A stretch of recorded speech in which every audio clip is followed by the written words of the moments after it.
welcome to Talking Point. It's the day after the over 6-hour-long extraordinary AWARE General Meeting, which had a record 3,000 people turn up. It resulted in what's known as the New Guard Exco resigning and a new Exco of long-time or old Guard members being elected. For those who have not been following recent developments, the AWARE Old Guard were overthrown on 28th of March by a group of unknowns who accused AWARE of veering towards the promotion of a gay agenda in recent years. Just 2 weeks ago, New Guard member, former AWARE President Josie Lau and committee member Maureen Ong were on this show and gave their first interview. We have tonight the newly elected President of AWARE, Ms. Dana Lam, and Ms. Brema Marty, a former AWARE President, and political analyst, Assistant Law Professor Eugene Tan from the Singapore Management University. Welcome all of you to the show. Dana, let's start with you. You've had a day's break since the extraordinary events of yesterday. What are your immediate priorities? Before I go into the responsibilities, I really would like to thank all the people who came yesterday, every individual who came early, queue up to register themselves, and then queue up for the microphone to speak. And they were the heroes of the day. Okay, let's just deal with two immediate issues straight away and see whether we can get them out of the way. First of all, this talk about the lawsuit against the previous committee of New Guard members for spending $90,000 over the last few weeks. Are you all going to pursue that? Secondly, Josie Lau and some former committee members have said they'll stay on and have volunteered their services. Would you bring them on board? First of all, I'd like to say that Josie really conducted herself very well yesterday under such a lot of criticism. She was very calm and collected. Of course, they are still members of the organization and we welcome them to participate in our programs, you know. As to, what was the earlier question? Suit, whether or not you would pursue this I think that's issue a little early for us to comment on. The information that we got were got on the spur of the moment, you know, they were answering questions. I think we really have to go into the office and look at what's actually has been going on before we make a decision. Brema, let me turn to you. I mean, this controversy over the last few weeks, do you think this is the best thing that has happened to AWARE? Yes, I think so too. But I also I can stand corrected any time because I wasn't there as a founder member of AWARE.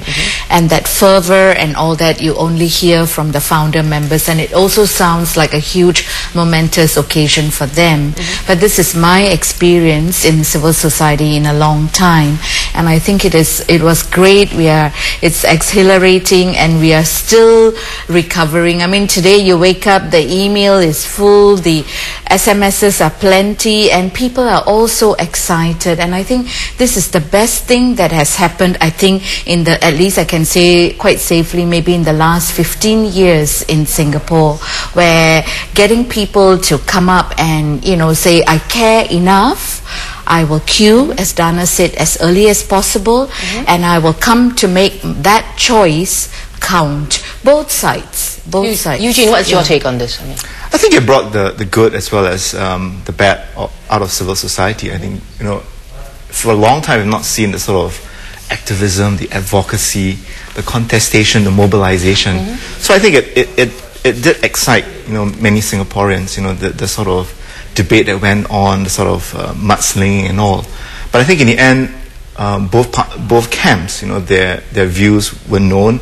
It brought many issues to the public eye, and I think that's important because these are issues that deserve to be debated, to be discussed, and I think that's all the good for civil society. And of course, it brought, you know, issues about, you know, the extent to which religion, you know, should encroach into the public square, you know, and I think that certainly, you know, got Singaporeans exercise, you know, about the sort of, you know, what sort of norms, you know, should we have. Were you surprised by the extent of public reaction? I mean, we were talking about issues which usually are considered taboo in society. You're talking about homosexuality, sexual education. We're talking about, as you said, religious organizations, the role of churches. Do you all think that this open discussion and that outpouring of support, I mean, what does it say about Singapore society? For me, I think it reflects a gradual maturing of Singapore society. I think, you know, the views, you always have the extreme views, people who are for, you know, or against a particular idea, cause, motivation, right? But I think it's better for these sort of differences to be aired, to be discussed, to be debated, to be contested, you know, rather than for them to sit in each corner festering, right? Because I think in the end, you know, no one gets enlightened in the process. So I think in the end, you know, we get a better understanding, and hopefully, you know, we all have the maturity, the wisdom right? To recognize that there are differences and that we ought to live with these differences because it's a very complex society. Dana, let me turn to you again. I mean, there was specific criticism which the new guard, let's call them that, had leveled on the organization in that in the past few years the membership has been declining, no proper record keeping, the profile of the organization has come down. I mean, let's talk about those specific criticisms. Do you think now that Aware actually, with all this support and agenda and this profile now, what can you do going ahead to improve the image of Aware and to do the work that Aware is supposed to do? I think I have to correct their impression because it has, in the past years, it has sometimes been very lonely working at Aware because it has always been difficult to get busy people to give us the time for research, and advocacy is not a very popular kind of thing to do. And this time round, with this happening, it has drawn so many people to us. And the first time that they came to meet us, that they have not known what we worked before. And when we did our presentation to them about what the kind of work that we've been doing, they were all floored by the amount of work that Aware has been doing. So I'm hoping that the challenge for the future really is to be able to draw them in, to continue to work on whatever issues are still continuing, and also to find out from them what are the issues that they face in their lives and they think that they can bring into Aware for us to address. And the accusation of us being not organized and so forth, I don't think is accurate. We may have been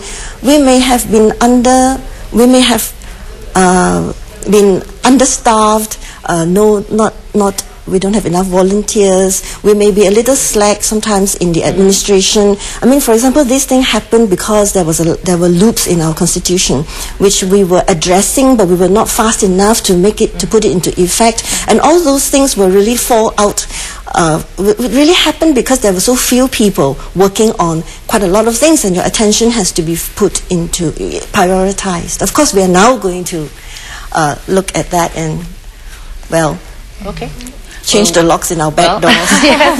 Well, let's go for a break now. When we come back, what are the lessons learned from what's now popularly known as the Aware saga?